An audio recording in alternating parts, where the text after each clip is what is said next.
kaip dabar pradėti? Kaip dabar nepasirodyti šliuką? Jeigu tu nori merginos, tu turi padaryti tiek, kol tu galėtum atsiklaupti ant kelių ir supras, kad viską padariau ir dabar nebe mano tiesiog galiai. Kokį pirmą dalyką tu pamatai merginoje?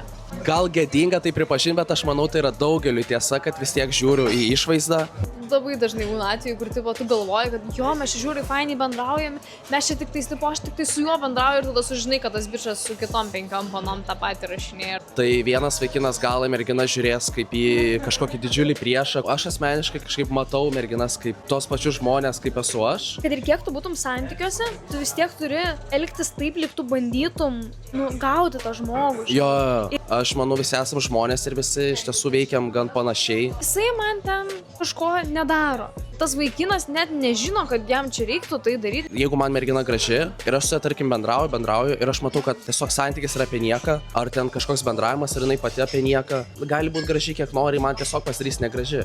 Kas yra labai geras dalykas, kad impulsyviai daryti, nepergalvokit. Jeigu pamatot merginą arba mergina pamato vaikiną, kurį norit užkalbinti, go ahead. Jo, prasme, nieko bus nebus. Blogiausia. Pasiūs jūs ant 2 raidžių. Nurkas. That's it. Nurkas. Nu ir ką? Ir pamiršit kitą dieną. Ir jeigu trepini, trepink visą gyvenimą, net jei ir su kostiumu.